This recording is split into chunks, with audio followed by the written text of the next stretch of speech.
अस्सलाम वालेकुम दोस्तों। तो कैसे हैं आप। आज हमने स्टार्ट करनी है एक्सरसाइज 1.2। इसका पहला क्वेश्चन है, from the following matrices identify unit matrices, row matrices, column matrices and null matrices. तो हमने इनमें से इन मैट्रिसेस को बताना है कि इनमें से कौन सा वाला मैट्रिसेस है। तो पहला देखें आप, ए वाला, A is equal to zero zero. तो इसमें तमाम ज़ीरो हैं। तो ये देखें आप कि ज़ीरो वाला होता है नल मैट्रिसेस, तो हम लिख सकते हैं इसका नल मैट्रिसेस। बी वाला पार्ट देखें आप, तो इसका है 2 3 4, तो ये एक ही रो में है, तो हम इसका लिख सकते हैं रो मैट्रिसेस। अगर सी वाला पार्ट देखें आप, 4 0 6, ये एक ही कॉलम में है, तो हम इसका लिख सकते हैं कॉलम मैट्रिसेस। ये बहुत ही आसान क्वेश्चन है, बस इसका बताना है कि कौन सा रो वाला है और कौन सा कॉलम वाला है और कौन सा नल मैट्रिसेस है। अगर डी वाला पार्ट देखें आप, 1 0 0 1, तो ये देखें आप, इसके एक साइड पर 1 1 और 0 0 हैं, तो इसको हम कहते हैं आइडेंटिफाई यूनिट मैट्रिसेस। अगर ई वाला पार्ट देखें आप, ई इज इक्वल टू 0, तो इसमें एक ही है 0, तो 0 वाला होता है नल मैट्रिसेस। आगे एफ वाला पार्ट, ये देखें 5 6 7 एक ही कॉलम में है, तो इसका आगे कॉलम मैट्रिसेस। आगे question number 2, from the following matrices identify, कि इन मैट्रिसेस को आइडेंटिफाई करें कि इनमें से कौन सा वाला कौन सा मैट्रिसेस है। तो ये देखें आप, -8 2 7 12 0 4, तो ये देखें आप, इसकी शेप है रेक्टेंगुलर, तो हम इसके लिख सकते हैं रेक्टेंगुलर मैट्रिसेस। आगे 2 वाला पार्ट, 3 0 1, इसकी भी शेप है रेक्टेंगुलर, तो इसे लिख सकते हैं रेक्टेंगुलर मैट्रिसेस। आगे 5 वाला पार्ट, 1 2 3 4 5 6, तो इसकी भी शेप रेक्टेंगुलर जैसी है, तो इसे हम लिख सकते हैं रेक्टेंगुलर मैट्रिसेस। आगे 6 वाला पार्ट देखें आप, 3 10 -1, तो इसकी भी शेप ये देखें रेक्टेंगुलर जैसी है, मुसल्सल जैसी है, मुस्ततील जैसी है, तो हम इसे लिख सकते हैं मुस्ततील रेक्टेंगुलर मैट्रिसेस। आगे 7 वाला पार्ट, 1 0 0, तो इसकी भी शेप सेम इसी तरह है, तो हम इसे लिख सकते हैं रेक्टेंगुलर मैट्रिसेस। आगे 9 वाला पार्ट, तो इसकी भी सेम शेप इसी तरह है, 0 0, इसका भी 0 और ये ऑल 0 है, तो हम इसे लिख सकते हैं रेक्टेंगुलर मैट्रिसेस। आगे 6 वाला पार्ट है, ये इनसे मुख्तलिफ है, क्योंकि इसमें देखें 3 10 -1, तो इसका है रो मैट्रिसेस, क्योंकि ये सारे एक ही रो में हैं, तो इसे रो मैट्रिसेस लिख सकते हैं। आगे दूसरा पार्ट देखें आप, 3 0 1, और इसका आगे वाला पार्ट है 7 1 0 0, तो ये है कॉलम मैट्रिसेस, क्योंकि ये भी कॉलम में है और ये भी कॉलम में है, तो इसको लिख सकते हैं कॉलम मैट्रिसेस। आगे 4 वाला पार्ट देखें आप, 1 1 0 0, तो ये सेम है पिछले वाले की तरह है, आइडेंटिफाई मैट्रिसेस, क्योंकि इसके एक साइड पर 0 और एक साइड पर 1 1 है, तो इसे हम लिख सकते हैं आइडेंटिफाई मैट्रिसेस। आगे 9 वाला पार्ट देखें आप, इसमें तमाम 0 हैं, 0 वाला होता है नल मैट्रिसेस, तो इसका जवाब आ गया नल मैट्रिसेस। आगे 3 वाला क्वेश्चन है, from the following matrices identify diagonal scalar and unit matrices, कि आपने बताना है कि इनमें से कौन सा डायगोनल है, कौन सा स्केलर है और कौन सा यूनिट मैट्रिसेस है। तो पहला ए वाला पार्ट है 4 4 0 0, तो इसके आगे देखें आप, ई वाला पार्ट भी इससे भी इसी तरह है, क्योंकि 5 -3 2 आ गया, 0 0 1 + 1 2, इसकी भी 2 आएगा, इसका भी 2, तो ये 4 4 था और ये 2 2, तो इसका लिख सकते हैं हम स्केलर मैट्रिसेस।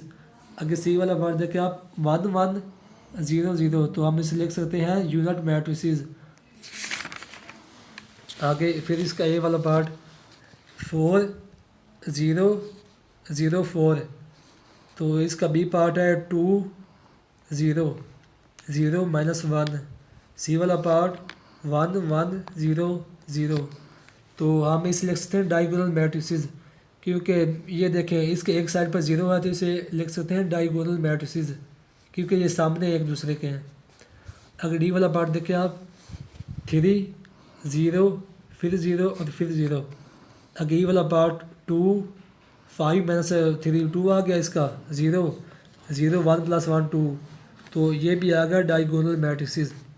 आगे क्वेश्चन नंबर 4 है हमारे पास, find negative of matrices A B C D and E वैन जब। हमने बताना है कि इनकी नेगेटिव वैल्यू बतानी है, ए की, बी की, सी डी एंड ई की, वैन जब ए इज़ इक्वल टू हमारे पास है 1 0 -1, तो हमने एक साथ लगाया माइनस, तो ये देखें आप, ये था प्लस का तो ये माइनस आ गया, ज़ीरो वैसे ही आता है, तो ये था माइनस का तो प्लस आ गया। आगे बी वाला पार्ट देखें आप, 3 -1 2 1, सॉल्व लिखा, बी के साथ लगाया माइनस, ये था प्लस का तो माइनस आ गया, और ये था माइनस का तो प्लस आ गया। आगे 2 देखें, 2 प्लस का तो -2, 1 -2 प्लस का था तो इसके साथ माइनस आ गया। आगे सी वाला पार्ट देखें आप, सी इज़ इक्वल टू 2 6 3 2, तो इसके साथ लगाया माइनस, ये 2 था प्लस का तो ये माइनस का 2 आ गया, 6 प्लस का था तो 6 माइनस, 3 प्लस का था तो 3 माइनस, 2 के साथ भी माइनस।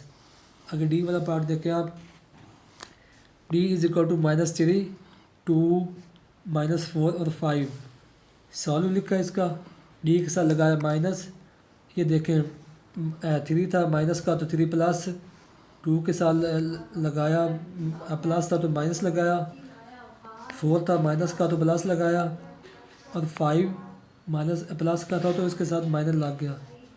आगे ई वाला पार्ट देखें आप, 1 -5 2 3, सॉल्व लिखा, इसका ई के साथ लगाया माइनस, तो ये 1 प्लस का था तो -1 आ गया, 5 के साथ माइनस था तो प्लस, 2 के साथ प्लस तो माइनस, 3 प्लस का था तो माइनस आ गया इसका। आगे 5 वाला पार्ट देखें, ये बहुत आसान क्वेश्चन है क्योंकि इसमें ट्रांसपोज लेना है, उल्ट लेना है इनका। क्वेश्चन नंबर 5 है हमारे पास, find the transpose of the following matrices, कि हमने इन मैट्रिसेस के ट्रांसपोज लेने हैं। ट्रांसपोज होता है कि अगर हमारे पास रो दी हुई तो उसे हमने कॉलम में चेंज कर देना है। ये पहला देखें आप कि हमारे पास a इज़ इक्वल टू 0 1 -2 है हमारे पास, तो इसका ट्रांसपोज लिखा, तो इसकी वैल्यू का भी साथ ट्रांसपोज, कॉलम में, तो ये कॉलम है तो इसे हमने रो में चेंज करना है। आगे ये देखें आप, a का ट्रांसपोज इज इक्वल टू 0 1 -2। आगे b वाला पार्ट देखें आप, b इज़ इक्वल टू 5 1 -6, ये देखें आप, ये है रो में, तो हमने इसे आप कॉलम में चेंज करना है। ध्यान से ये क्वेश्चन करने हैं आपने। सॉल्व बी का ट्रांसपोज, आगे बी का ट्रांसपोज है ये रो में, तो हमने इसे कॉलम में चेंज कर दिया।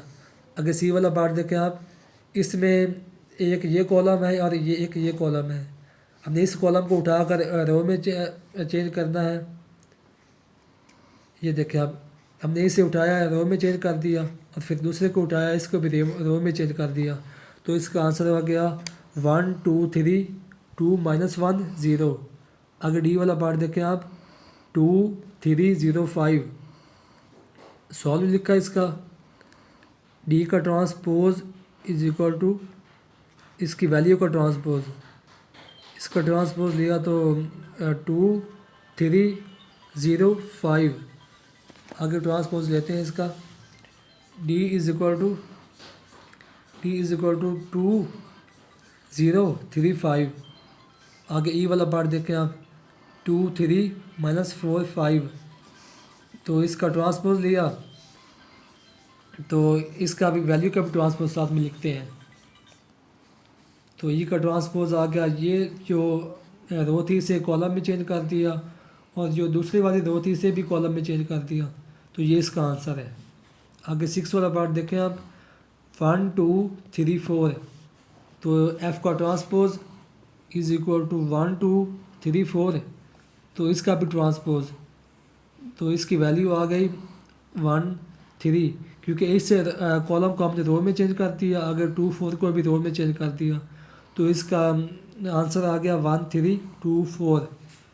आगे 6 वाला पार्ट देखें आप। Question number 6, verify that if A is equal to 1 2 0 1 and B is equal to 1 1 2 0 then जब के। क्वेश्चन नंबर 1 है, इसका पार्ट 1 है, ए का ट्रांसपोज फिर उसका ट्रांसपोज इज़ इक्वल टू ए का ए। ये देखें आप, सॉल्व लिखा है इसका, ए की वैल्यू लिखी, ए का ट्रांसपोज लिखा 1 2 0 1, फिर इसका ट्रांसपोज, तो ए का ट्रांसपोज हमारे पास आया 1 0, क्योंकि हमने इस कॉलम को रो में चेंज किया है ना, तो 1 0।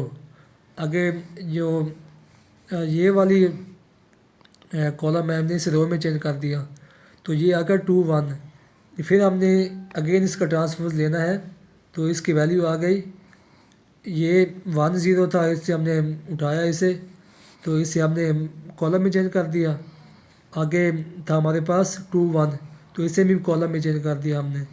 आगे दूसरा पार्ट है हमारे पास, बी का ट्रांसपोर्ट, आगे अगेन इसका transpose is equal to B, तो सॉल्व लिखा हमने, आगे बी की वैल्यू 1 1 2 0, बी का ट्रांसपोज फिर इसकी वैल्यू का ट्रांसपोज, तो हमारे पास आ गया बी का ट्रांसपोज इज़ इक्वल टू 1 2 1 0। तो हमने अगेन इसका ट्रांसपोज लेना है, तो हमारे पास ये देखें ट्रांसपोज लिखा है इसका। आगे ये देखें आप, ये था हमारे पास रो में, तो हमने इसे कॉलम में चेंज कर दिया। तो ये देखें सेकंड, ये भी रो में था, तो हमने इसे भी कॉलम में चेंज कर दिया। तो ये इसका आंसर है।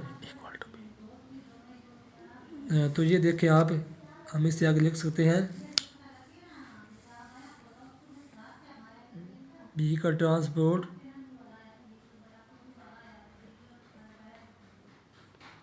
Is equal to B. तो अच्छा दोस्तों, ये थी आज की एक्सरसाइज, बहुत ही आसान एक्सरसाइज है और इसमें शॉर्ट बहुत आते हैं पेपर में, तो इसे ध्यान से करना। अल्लाह हाफिज़।